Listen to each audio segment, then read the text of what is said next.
Magandang at maluwalhating araw po sa inyong lahat. Ako po ang inyong lingkod, Bayan, Salvador Panelo, nagbibigay pugay ngayong araw ng kalayaan, ika-12 ng Hunyo, year 2020. Happy Independence Day po sa lahat ng mga kababayan natin. At meron pong mensahe si Presidente Rodrigo Roa Duterte ngayong araw na ito. And let me quote him. Let me read his message. I join all Filipinos in celebrating the 122nd anniversary of the proclamation of Philippine independence. Sumasalo daw po at sumasama ang ating Pangulo sa buong sambayanang Pilipino sa pagdiriwang ngayong araw ng ating kalayaan. Sa ngayong kay Presidente, 122 years ago, 122 taon na nakalilipas, our fathers proudly proclaimed the birth of the Filipino nation. Yun daw pong ating mga ninuno ay prinuklama ang pagsilang ng ating bansa. And today, we honor them for their bravery, heroism, and sacrifice, as well as we thank them for the gifts of democracy and freedom. Ang sabi po ng Presidente, ngayong araw na ito ay pinaparangalan natin ang kabayanihan, katapangan, at yung kanilang pagbubuwis ng kanilang buhay. At pinapasalamatan natin sila sa kanilang binigay na regalo ng demokrasya at kalayaan. And the President says, as we wage the united battle against COVID-19, we now have the opportunity to demonstrate that we possess the same gallantry, of spirit and ability of character as the heroes of our past. Sinasabi ng Presidente na habang tayo ay nakikipagdigmaan laban dito sa COVID-19, meron tayo ngayong pagkakataon na ipakita na tayo rin, ngayong nasa henerasyon na ito, ay may kahalintulad na diwa, karangalan ng karakter nung mga bayani nating mga nakaraan. At sabi ni Presidente, let us now move forward with courage, hope, and optimism as we overcome this pandemic. Tayo raw po ngayon ay tutungo, papunta kung saan man tayo abutin, at siyempre kung saan tayo pupunta, dapat doon sa matagumpay natin ng pagsira o pagpahinto sa pagkalat ng pandemya. At sabi ni Presidente, nang merong katapangan at may pag-asa na kayang-kaya nating itong mapahinto. Sabi po ni Presidente, mabuhay tayong lahat, mabuhay ang Republika ng Pilipinas. We, of course, join the President and all Filipinos here and abroad in celebrating the 122nd Independence Day. As we all know, more than a century ago, yung pong ating mga ninuno, tinanggal nila ang kadena sa pagkakaalipin at tinapos nila ang 300 years of foreign dominance. And habang tayo nagbibigay ng ating papuri, parangal sa ating mga nakaraang bayani, tayo'y alalahanin natin ngayong araw na ito bilang testamento ito sa kanilang mga katapangan. At maging okasyon na maalala natin kung paano ang ating mga ninunong Pilipino, mga ilang henerasyon na nakakaraan, na tinanggal nila ang kanilang tanikala o chain sa kanilang pagkakaalipin. At ngayon pong araw na ito, we also pay tribute, bibigay din po tayo ng parangal sa ating modern day heroes, the frontliners, the healthcare workers, police force, yung mga nandyan sa militar, yung mga workers at essential industries and logistic drivers who have been, as we all know, sinasakripisyo nila ang kanilang panahon, kanilang oras, pati na ang kanilang buhay upang tayo ay mapaglingkuran. Ang karamihan kasi po sa atin sa panahon ng pandemya ay nasa bahay. Pero sila, nandun sila sa labas, at ginagawa nila yung mga tungkulin upang tugunan ang ating mga pangangailangan.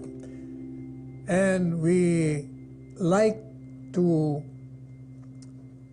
tell you na ito pong mga taong binanggit natin, sila ay may kahalintulad na kabayanihan na kagaya ng mga nakaraan nating mga bayani, sapagkat hindi ordinaryo at hindi basta-basta na ikaw ay susugod dito sa pandemya na ang buhay mo ay nakataya. Kaya tayo po ay nagbibigay parangal sa kanila. Siyempre kasama na yung mga technicians natin dito na kahit na lockdown nagbibigay ng kanilang mga serbisyo upang yung mga napapanood nyo sa telebisyon sa lahat ng klaseng istasyon ay mapapanood niyo. Otherwise, kung walang mga technicians, wala rin. So, nananawagan po tayo sa lahat ng ating mga kababayan. We call each and every Filipino to step up to the challenges of our times. Ibig pong sabihin, tayo ay tumugon sa hamon ng kasaysayan. The various forms of criminality, including terrorism, which intend to sow and create a condition of widespread and extraordinary fear and panic among the population, thereby undermining the value of our nation's independence. Ito po ang lalabanan natin, sapagkat ang terorismo, gaya ng nabanggit na po natin, hindi namimili ito ng reliyon, ng anumang uri ng pagkatao mo, bayan, papasukin ka nitong terorismo ito. Ito ang kailangang labanan po natin. Kasama na po dyan, siyempre, lalabanan natin yung illegal drugs na mapanganib pa hanggang ngayon. Kung kinakailangan nating gawin ang lahat upang wakasan itong illegal drugs at terorismo, ay gagawin po natin. Kaya tayo po ay magkaisa against those who wish to destroy the very fabrics of our society. Sa pamamagitan lang po ng pagkakaisa ng ating bansa at mapanatili natin ang diwa ng kalayaan, ang maaari tayong magtayo ng isang pundasyon sa isang mapagmahal at nakikibahagi at isang mapayapang lipunan. Puntahan na po natin yung mga nabasa natin sa pahayagan. Ngayong araw na ito, dahil kalayaan, siyempre may mga selebrasyon. Pero nananawagan po ang Philippine National Police, kung maaari lang naman, sa ating pagdiwang, iwasan po natin yung mga magiging daan o hagdan upang magkasakit yung mga ating mga kasama o kapwa-tao. Sapagkat alam naman po natin, pag nagpulong-pulong tayo, magkakaroon ng mitsa ang pagtalon ng isang virus mula sa isang tao dun sa katabi niya. Kaya sabi po ng PNP, kung maaari lang, yung mga rally, mga protesta, mga marcha, huwag muna sa ngayon. Sapagkat talagang baka mahawa tayo. Marami namang uri ng pwede nating ipadama. Kung ano man gusto nating ipadama. Online, pwede ho yan. Katunayan, pwede rin nga yung lagay ka lang dyan ng poster kung gusto mong makita ng media o isusum lang nila yon. Marami pong pamamaraan. At hindi po natin pinagbabawalan yan sapagkat yan ay isang karapatan na itinakda ng saligang batas at pinoproteksyonan. Ganun pa man, nakikiusap po ang PNP na kung maaari lang, yung mga organisadong grupo, i-avoid muna yung mga mass gatherings. Iyon naman sa kabutihan na rin nila upang hindi sila maalagay sa alanganin na magkaroon ng hawaan ng virus. At sa ngayon po dito sa guideline ng IATF, mga 10 tao ang pwedeng magpulong-pulong at saka kailangan safe physical distancing. Ang pinaka-safe po ay 2 metro. At saka kailangan maka-face mask at saka face shield para sa mata naman ninyo. Yun naman pong mga magtatrabaho ngayon, sabi ng DOL, tatanggap kayo ng dobleng sahod sa araw-araw sapagkat special holiday ngayon eh. Pero sa atin yata wala tayong bayad ngayon. Ang sabi po ni Secretary Bello, pinapaalalahanan niya mga empleyado at mga employers na nagtatrabaho sa isang regular holiday, they're entitled to 200% of their regular salary for the first 8 hours of work. Habang yung hindi naman nagtrabaho, tatanggap pa rin ng 100% ng kanilang sahod sa araw. Ang sabi ko ng DOL, they will allow some companies to defer payment. Pwede daw i-delay yung pagbayad sa holiday pay until the national health emergency has been addressed and normal business operations resume. Now, lately, o ilang dalawang araw na, tayo po'y nayanig, napanood natin sa telebisyon, yung pagkamatay naman ng isang kababayan nating Bicolana na taga, kung hindi tayo nagkakamali, ay Calabanga, Camarines Sur. At ang tungkol po rito, tinutukoy natin ay kay Michelle Silvertino na supposed to be, uuwi po siya, nag-aantay siya ng sasakyan papuntang Bicol. Mga 4 o 5 araw yata siyang nag-aantay doon at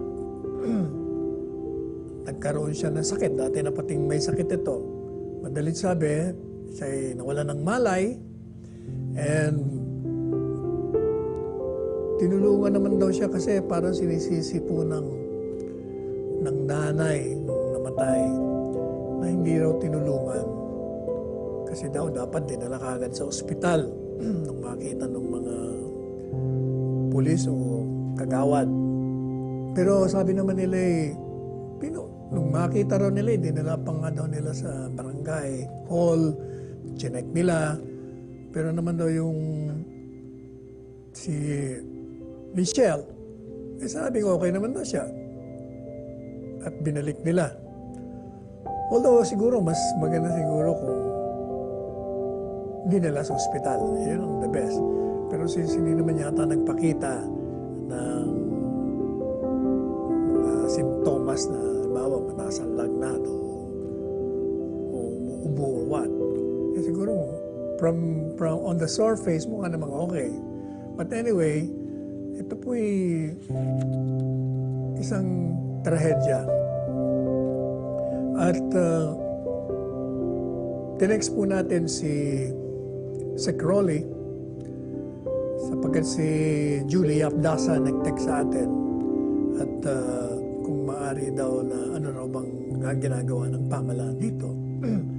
At tayo naman po ay sinagot ni Crowley at marami na rin ginawa ang ating pamahalaan. Katunayan, pinalagay po natin kung ano ang mga natanggap nitong 4 ang anak nitong namatay.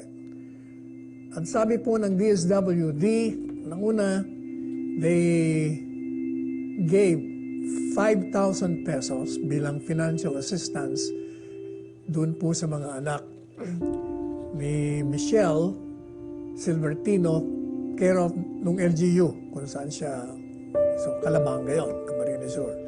Tapos meron pong access to livelihood, yung kapatid ni Michelle, at kapatid na lalaki at kapatid na babae, na ngayon ang nagsiserve na bilang custodians ng kanyang mga anak through DSWD, SLP.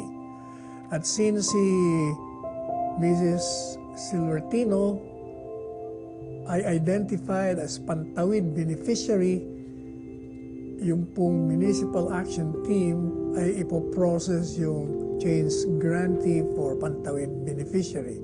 Magbibigay din po ng educational assistance sa mga anak ng nasirang Michelle Silvertino who are school goers.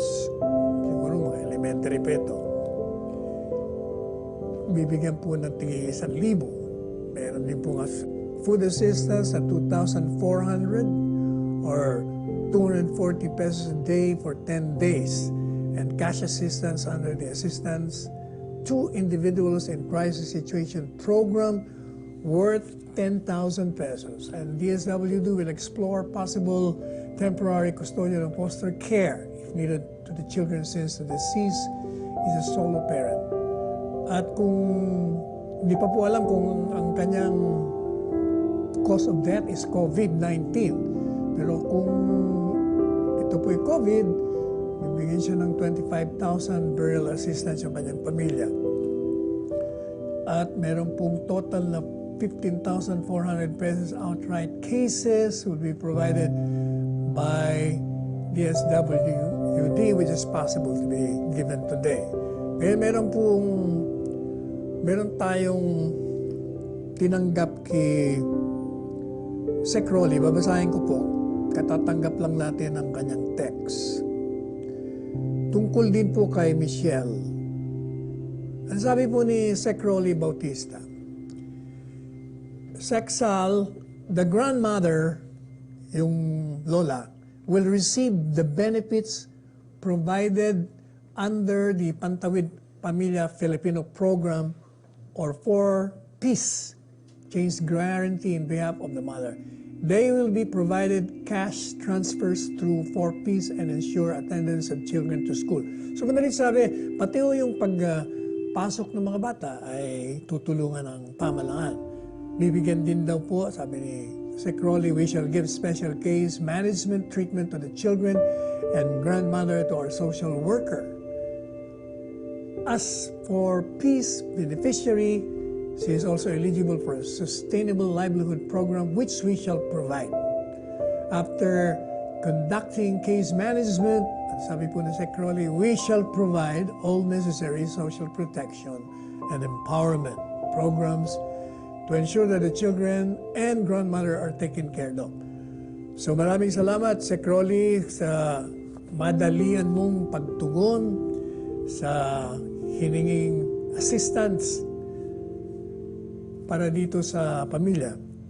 Asahan niyo po, sapagkat si Presidente Duterte, yan ang number 1 sa kanya. Yung pag merong pangangailangan, lalo na po yung mga salat sa pera, sa ari-arian, sa trabaho, yun po ang gustong tinututukan ni Presidente Rodrigo Roa Duterte. Now, punta naman po natin yung magandang balita. O ito naman. Tinext natin nga si Secretary Sunny Dominguez kahapon at nung mabasa natin itong news item, ano po ba ito? Yung pong Japan Credit Rating Limited. Ang sabi po ay in-upgrade ang Philippines from BBB plus to A minus with a stable outlook. Ang sabi po ay although the Philippines' economic growth is under downward pressure due to the temporary reduction of economic activity caused by the implementation of quarantine measures to contain the spread of COVID-19, the Japan Credit Rating Agency announced an upgrade in the country's sovereign rating to A minus with a stable outlooks. The ratings mainly reflect the country's high and sustainable economic growth, performance underpinned by solid domestic demand. Ibig po sabihin, yung credit rating natin, tumaas, dati nangang mataas, lalong tumaas.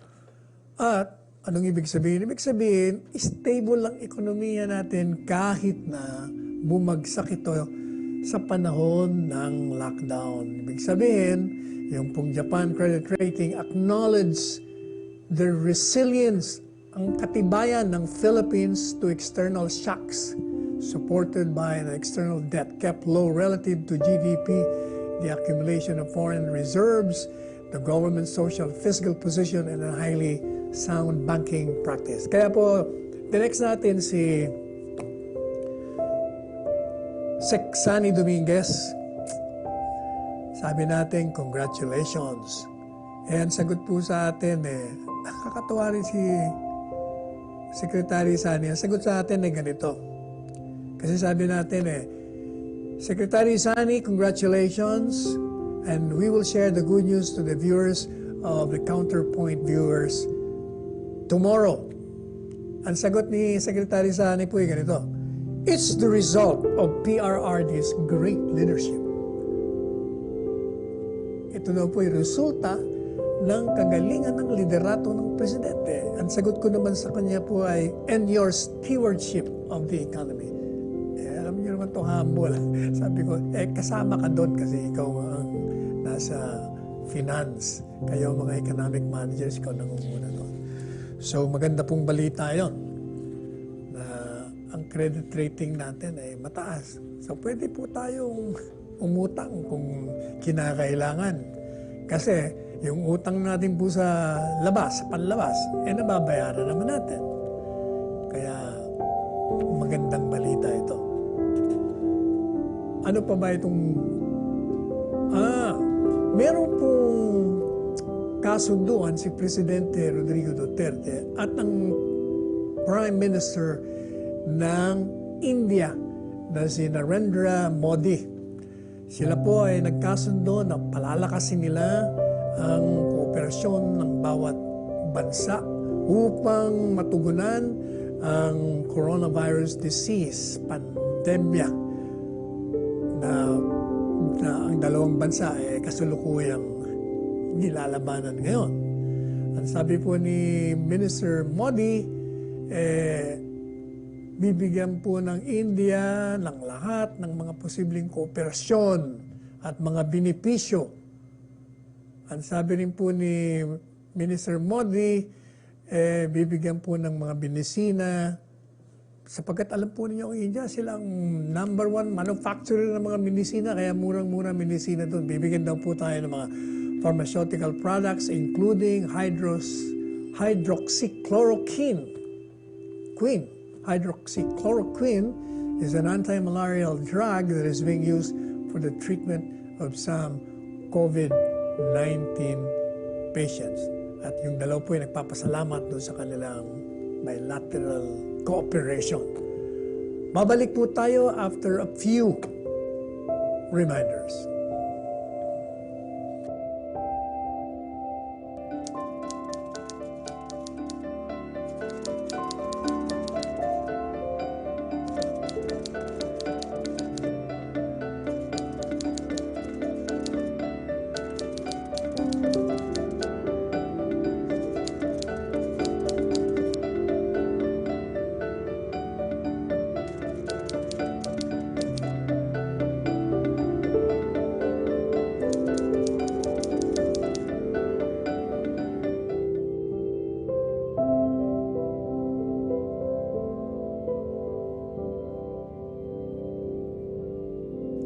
Punta naman po natin itong sinasabi na kaugnay sa 85,000 na nag-enroll na sa Balik Probinsya. Around 85,000 individuals already enrolled online under the Balik Probinsya Bagong Pag-asa. Tandaan nyo, mayroong programa at ang pasimuno nito ay si Senador Bongo. Siya ang nagbigay ng ideya. At ang gobyerno ngayon ay hinikayat ang maraming mga naririto sa Metro Manila na kung gusto nilang bumalik sa probinsya at magtayo ng panibagong buhay doon, ay sila ay welcome. At 85,000 na po ang nag-enroll. Magandang balita ito. Ang gobyerno po ay eyeing to push the appropriations and proposals for the beneficiaries of the P2 programs which will be rolled out sa susunod na taon. At kasama po doon, yung programa ay yung trabaho, ibibigay, livelihood, pati na po yung agricultural programs and other interventions that were not given to them in 2020. Ang DOL naman po is introducing a new tracking system for returning OFWs. Ibig pong sabihin, meron po silang programa na itatrack nila para alam kagad nila kung nasaan yung mga OFWs na bumalik at maaaring tulungan nilang maikabalik sa trabaho nila sapagkat daan-libo mahigit po ang nawalan ng trabaho sa iba't ibang lugar sa ating mundo dahil sa pandemya.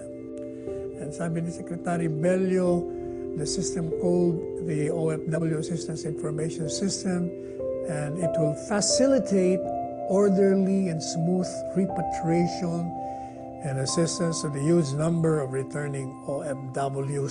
Kaya yung pong mga bumabalik, kaya yung mga Filipino workers bound for home, kung maaari, since nakikinig naman kayo dyan sa ating Facebook, magpa-rehistro po kayo online sa OASIS through, ito, pakinggan nyo oasis.owa.gov.ph. Ulitin natin, oasis.owa.gov.ph. Yan po, diyan po kayo magpa-rehistro.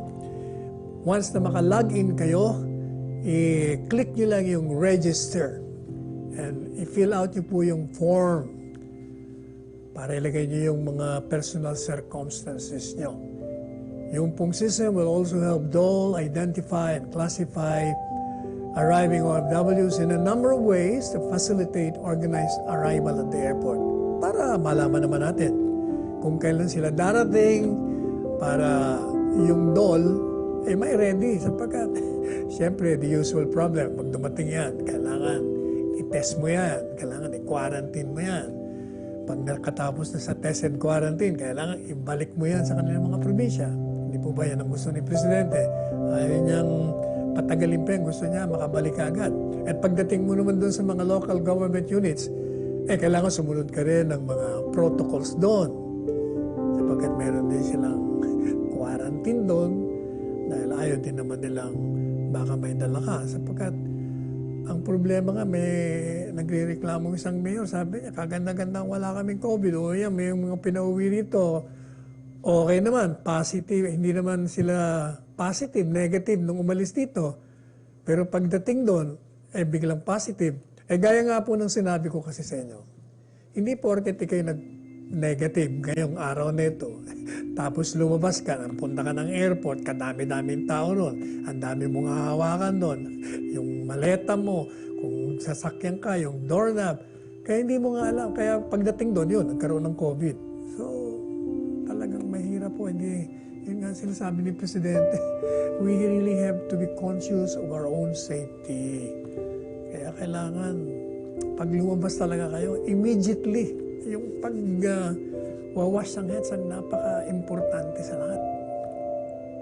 Yun naman pong ambassador ng Israel, binabalita na yung pong pangalawang batch ng protective equipment o yung PPE na binigay sa PNP ay naririyan na. At nagpapasalamat si PNP General Archie Gamboa. Abay, marami yung pinadalang mga surgical mask, N95, yung pong face mask, gowns, yung mga shields, gloves, pati yung non-contact thermometers. Kaya gusto nating pasalamatan ang Estadong Israel sa kanilang generosity at doon po sa ginawang turnover ng mga PPE na makakatulong ng malaki sa organisasyon sa paglaban dito sa COVID-19. Lalong-lalo na po sa mga police frontliners. Now, meron po tayong nabasa naman. Ito, kaibigan natin to. Kaibigan, pero tayo naman po, lahat kaibigan natin. That reminds me, bago natin puntahan itong kaibigan natin si Joey Lina. Meron po tayong isang kaibigan din dito, kung matatandaan niyo, si Lloyda Nicolas, na medyo inaro na rin natin, di ba tayo, pinitik din natin yun dahil meron siyang mga sinasabi nun sa isang paksayan na mali at kinukorek natin. Mga 2 weeks ago pa po yun eh. Pero siya yung nag-text. Apparently, napanood niya tayo sa Estados Unidos, kung saan man galing yung napanood niya. At sinabi niya, nagpapasalamat po siya at binasa daw natin yung kanyang statement. At sabi niya, natutuwa raw siya na nananatili pa rin kaming magkaibigan sapagkat hindi ko raw siya po minura. Sabi ko, hindi naman ako nagmumura talaga. Ba't naman kita mumurahin? Ang ginagawa lang po natin, babasahin natin yung posisyon nyo, and then we will analyze your statement, whether or not totoo ba yan, o kulang yan, o walang batayan yan, and then bibigay natin yung ating posisyon. Hindi po tayo nagmumura. Kaya ito po yung kay Joelina. Mukhang pareho-pareho ang posisyon nito sa kasi yung ating brad na si Justice Carpio. Ayaw na sana nating i-discuss itong anti-terrorism bill, pero hindi po mawala-wala sa dyaryo, hindi rin mawala-wala sa mga kritiko, at paulit-ulit din ang kanilang mga sinasabi. Anong sabi ni Joelina? Palagay ko sa column niya ito. Ang sabi niya, dyan daw po sa ilalim ng Section 25 and 29 of the proposed anti-terror law ay ang isang suspected terrorist ay maaresto na ang magdidesisyon, hindi yung judge. Ito daw ay labag sapagkat ang saligang batas sinasabi na pagdating sa warrant of arrest, ang isang hukom ang magdedetermine ng probable cause. At sangayon kay Joelina at kay Justice Antonio Carpio, since under this section, ang ATC daw ang magdedetermine ng probable cause.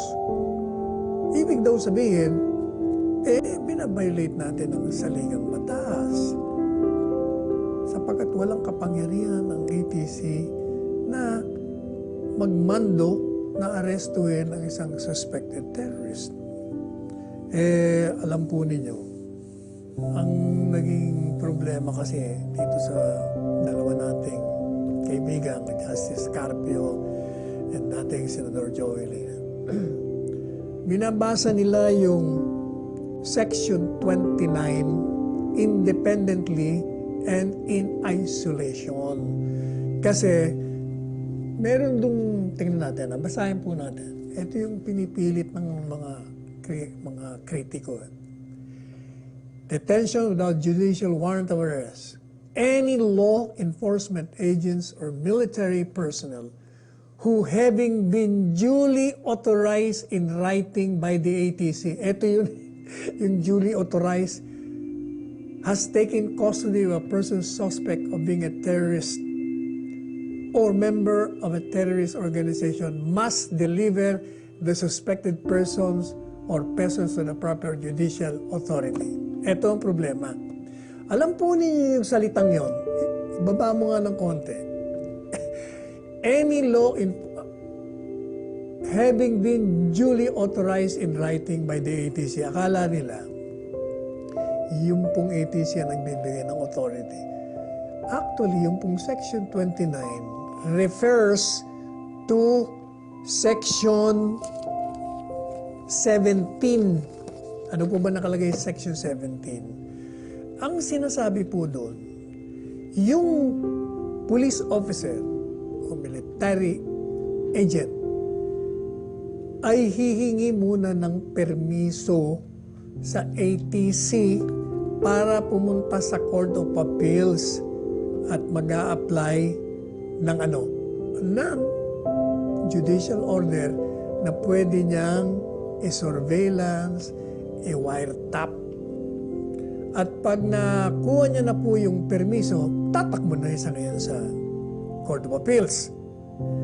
Ang Court of Appeals naman, base dun sa ebidensyang ibibigay nila, siyempre maraming judicial affidavit yan, may personal knowledge sila kung bakit nila pinagdududahan o bakit gusto nilang i-surveillance to, i-wiretap. So pag nakita po ng Court of Appeals, mag-i-issue ngayon sila ng judicial order. So siyempre, anong gagawin na ngayon ng mga ahente? O di surveillance mo yung suspect mo. So yung pong Section 29 refers to that, yung authorized written consent na pwede silang pumunta sa Court of Appeals. So ang gagawin nila, pag mayroon na isang order, so ito na, so surveillance na nila.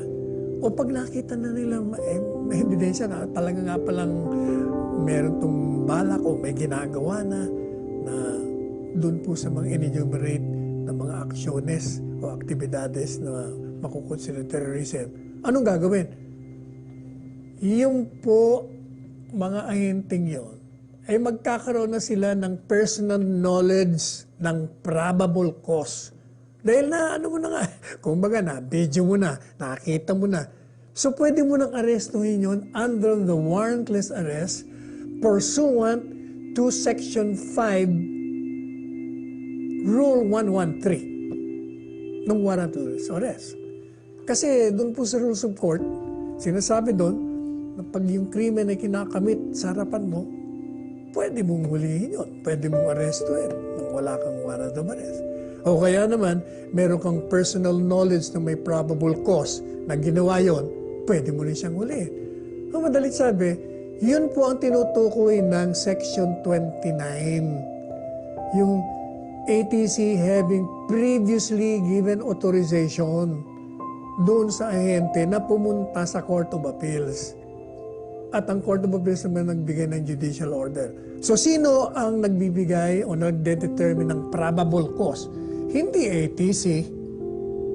Ang ATC lang po nagbigay ng consent para pumunta sila sa Court of Appeals. At ang Court of Appeals ang nagdedetermine kung merong probable cause na bigyan ka ng order na mag-surveillance at mag-wiretap.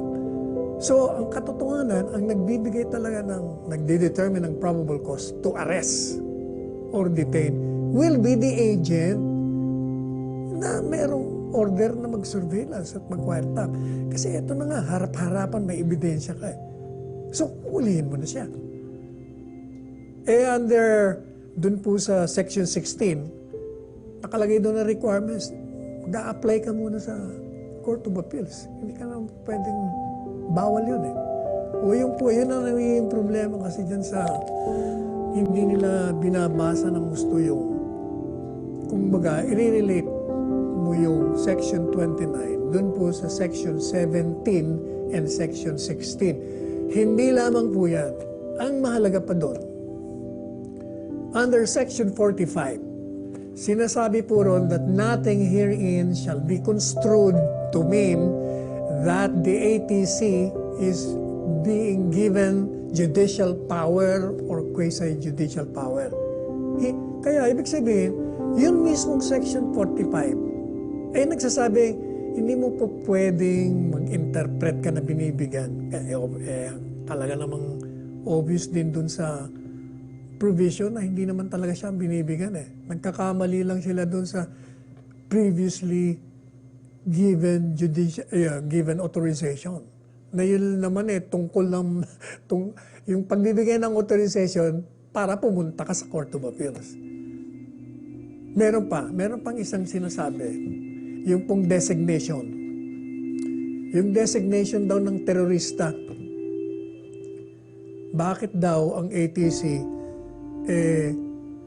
may kapangyarihang mag-determine ng probable cause na mag-designate ng isang grupo ng terorista. Kaya natakot sila, maaabuso ito.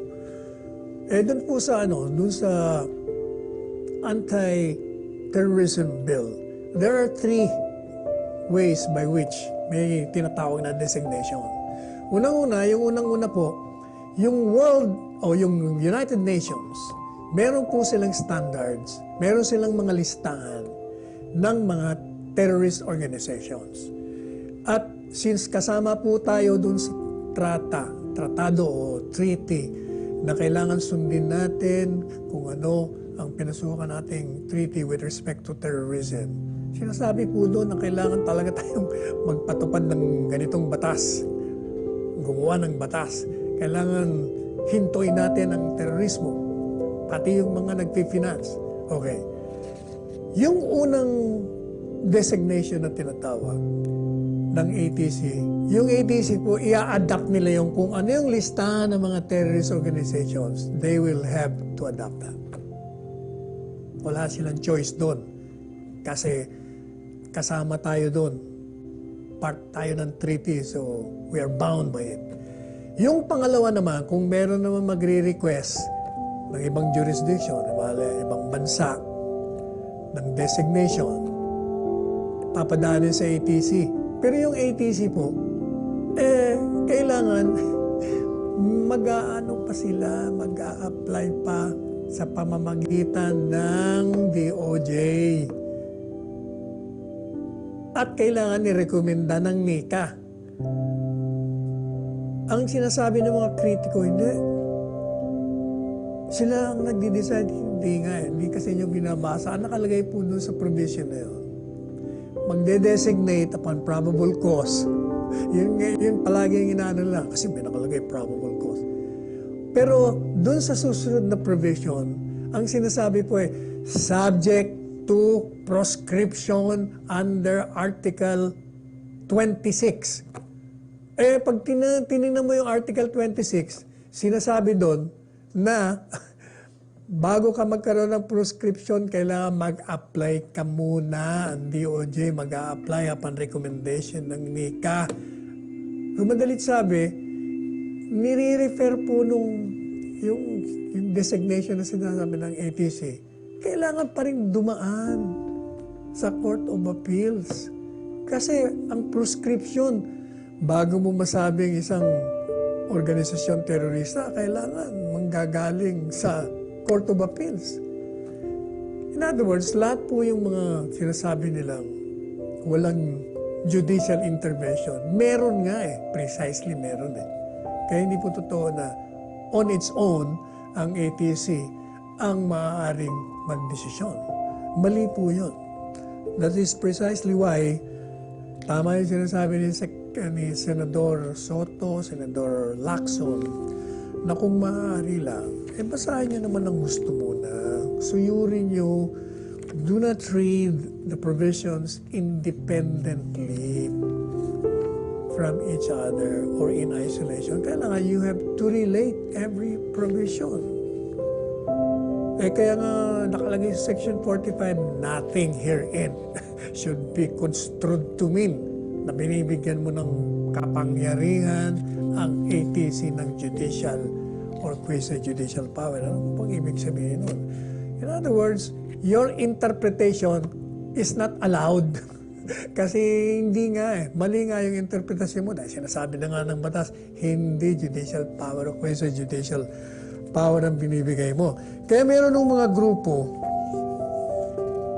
bago po yung mga grupo, tingnan nyo, papakita natin sa inyo yung kung bakit tayo kasama sa mga treaty dyan sa UN.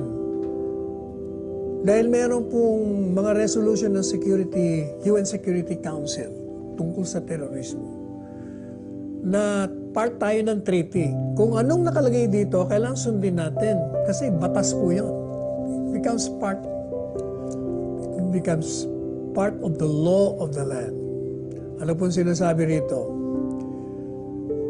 UN Security Council Resolution number 1373. Lahat ng estado should prevent and suppress financing territorial acts. Page 12. Criminalize the willful provision or collection by any means directly or indirectly funds of their nationals or on their territories with the intention that the funds should be used or the knowledge that they are to be used in order to carry terrorist acts. Ano ibig sabihin po nito? Kailangan gawin mong isang criminal act yung ginagawang pagbabahagi, whether directly or indirectamente, yung mga pondo na gagamitin upang kapitalan yung mga terorista. Resolution po ng Security Council na ito'y direktiba sa lahat ng miyembro na pumasok doon sa treaty. Susundin natin. Kaya in fact, ito pong anti-terrorism bill is a compliance of this treaty. Ano pang sabi? Freeze without delay funds. Oh, kailangan i-freeze mo kung meron ka makitang pera nasa bangko ng isang pinaghihinilang terorista o confirmed terrorist. Kailangan i-freeze mo yun. Kasi yun ang magbibigay buhay sa kanilang mga aktibidades. Ano pa? Prohibit their nationals or any persons and entities within their territories from making any funds. Oh, meron yan. So lahat po ng bansa nakasama doon. Kailangan daw pagbawalan ng kanilang mga mamamayan at mga entities na gumawa ng pondo, mga financial assets or economic resources or ano pang mga services available directly or indirectly for the persons who are terrorists or suspected of being terrorists. Kaya kita nyo, ang dami yung sinasabi rito na yun nga ang ginagawa natin. Take the necessary steps to prevent the commission of terroristic acts. Isa yun. Deny safe haven to those who finance, plan, support, or commit terrorist acts. Oh, hindi ba yun ang ginagawa na nga natin? Sa madalit sabi, ito pong lahat na nandyan sa anti-terrorism bill, yun po ay in compliance doon sa treaty na kasama tayo. Hindi lamang yun. Kahit na wala nga pong treaty, sa totoo lang, kailangan natin gawin yon sapagkat yung nga pong mga terorista ay napakatinding kalaban ito. Kita nyo naman ang ginawa nila sa Marawi. Hanggang hindi pa tayo nakakabangon at hindi naman sila tumitigil. Kaya nga, hindi ba sabi po natin sa inyo, since hindi sila humahanap ng oras ng pagsalakay, lalong mas mahirap ngayon kung sasalakayin tayo nang hindi tayo handa. Kaya nga, kinakailangan magkaroon na tayo ng ganyang batas. Meron nga pong mga grupo naman na nagbigay naman kanila ng mga payag na sinusuportahan ang pagpasa. Incidentally, tayo po ay nagpadala nga pala bago natin makaligtaan. Kahapon, mga bandang alas 6, nagpadala na po tayo ng memorandum sa Presidente.